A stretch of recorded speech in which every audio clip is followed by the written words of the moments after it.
ایک صاحب جائیداد نے ہم سے رائے طلب کی ہے ان کی جائیداد کے بارے میں۔ وہ اس طرح بتاتے ہیں کہ وہ بڑی قسم پرسی کی زندگی گزارے تھے اور بڑی محنت سے جائیداد کمائے ہیں، اور یہ جائیداد قلب شہر حیدرآباد میں کروڑوں روپے کی ملکیت کی حامل ہے۔ تو ان کو فکر ہے کہ کہیں ان کے بعد ان کی اولاد ان کی اس جائیداد کو فروخت نہ کر دے اور اس کا بے جا استعمال نہ کرے، اس کو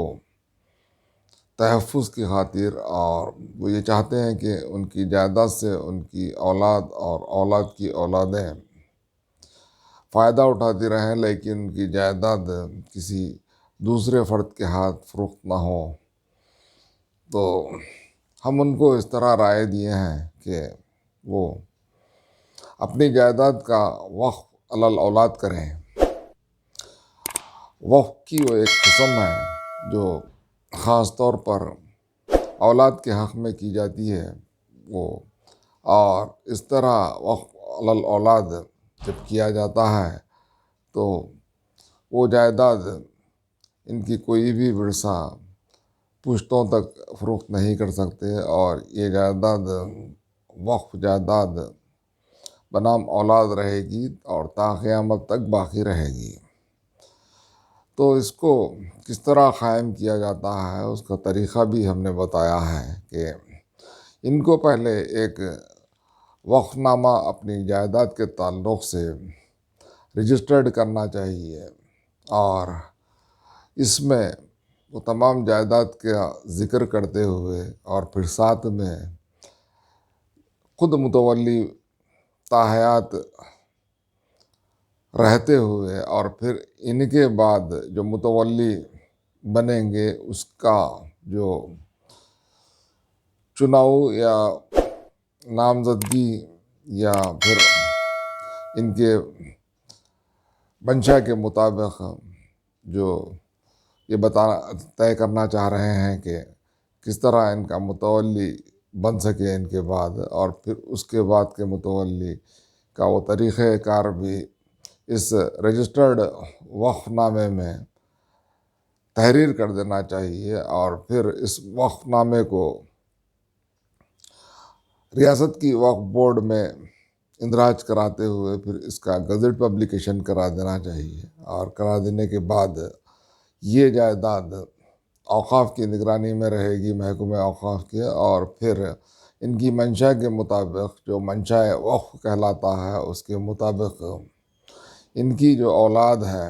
وہ اس سے مستفید ہوتے رہے گی۔ اس کے جو کرایہ جات آتے ہیں وہ آپس میں تقسیم کرتے رہیں گے، جو شرائط یہ تعین کرتے ہیں نسبت کہ کس کو کتنا حصہ ملے ان کرایہ جات میں یا ان آمدنیوں میں، تو اس کا بھی ذکر رجسٹرڈ وقف نامے میں کیا جانا چاہیے۔ پھر اس کی بعد آنے والی پشتوں کو بھی کس طرح اور کس نسبت سے یہ جو آمدنی ہے اور جو کرایہ جات آتے ہیں اس کی تقسیم برابر ہوتے رہے۔ تو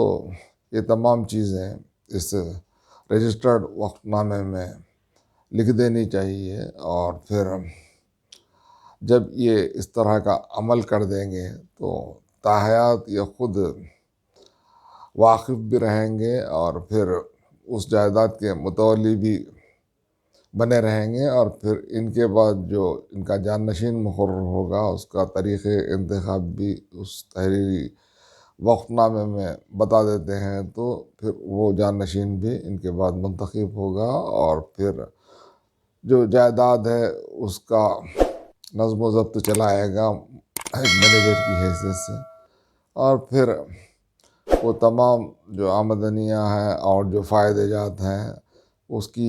تقسیم ان کی ہی منشا کے مطابق ان کی اولاد اور اولاد کی اولاد میں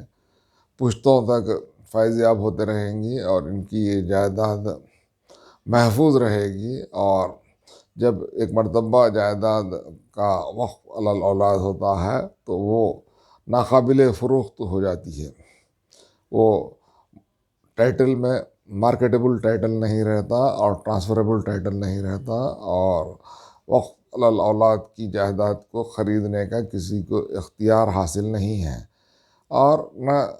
کوئی اس طرح کی جائیداد کو بیچ سکتا ہے۔ تو ہم نے ان کی جائیداد کے تحفظ کے خاطر ان کو یہی مشورہ دیا ہے کہ وہ اپنی جائیداد کا وقف الاولاد کر دیں، اور اس کو قائم کرنے کے لیے رجسٹرڈ دستاویز تحریر کرتے ہوئے وقف میں جو مراحل ہے اس کی تکمیل کر لیجیے۔